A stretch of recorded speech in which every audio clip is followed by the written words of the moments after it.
वाले छोरे अपनी स्टाइल में बजाना, अपना बजा। मजा नहीं आ रहा है, रुको जरा, सब्र करो, अब आएगा असली मजा।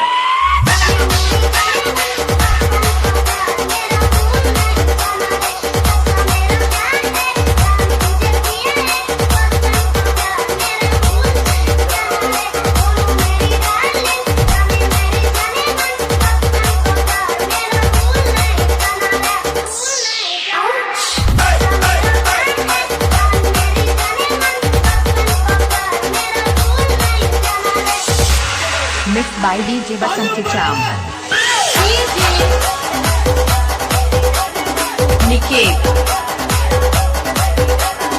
Kamal Kamal Kamal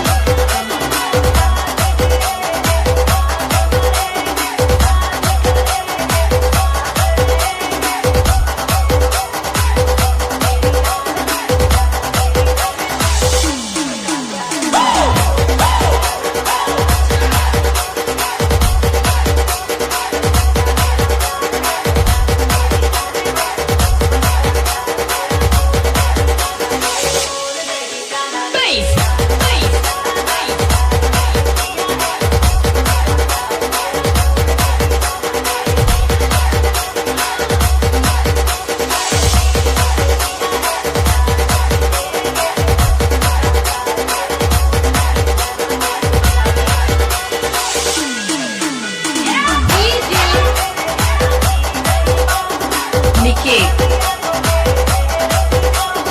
Kamal Kamal